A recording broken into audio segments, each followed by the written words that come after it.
আর এই যে হলো ফেনীতে যাওয়ার রোড, মানে অন ওয়ে। হ্যাঁ, আমরা রং ওয়ে দিয়া এই পর্যন্ত আসছে, রং লাইনে আমাদের কি পরিমাণ জাম।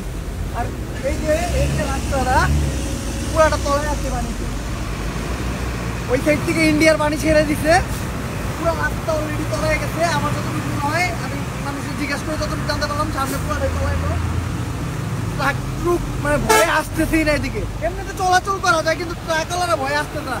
আর সামনে নাকি আরো খারাপ অবস্থা, এটা একটা দিঘি আছে, দিঘির মানে ইটা নাকি ভেঙে গেছে। আর এই সাইডটা উঁচা দেখে এই সাইডটা ক্লিয়ার, এই সাইডের রাস্তাটা একটু নিচা।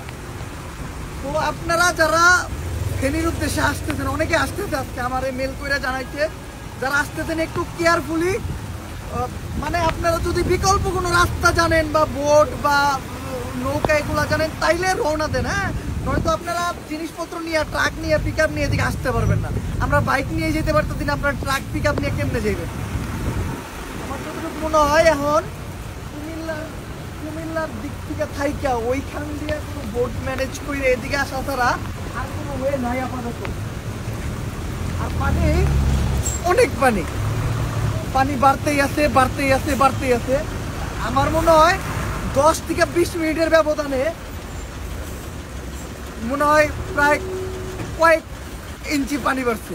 মনে করেন প্রায় 4-5 ইঞ্চি পানি বেড়ে গেছে। আরো পানি বাড়তেই আছে, বাড়তেই আছে। আমি জানি না এটার কোন পর্যন্ত যাবে। আর এই যে আমরা যে জায়গায় বাইক রাখছি, তার একটু ওই পাশে একটা বাসা, একটু ওই পাশে একটা বাসা, ওই বাসায় একটা মানে বাচ্চা হয়েছে নাকি 15 দিন। ওই বাচ্চা সহ, বাচ্চার মা সহ পুরো ফ্যামিলি ওই জায়গায় আটকা পড়ে গেছে। রেস্কিউ টিম লাইফ জ্যাকেটের জন্য গেছে, ওইখান থেকে কাউরে উদ্ধার করতে পারতেছে না। মানে ওই জায়গায় কি যে একটা অবস্থা, এটা বইলা বোঝানোর মতো না।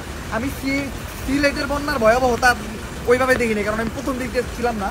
মানে আমার যতটুকু মনে হয় এই বন্যা সিলেটের বন্যার থেকে বেশি ভয়াবহ রূপ নেবে।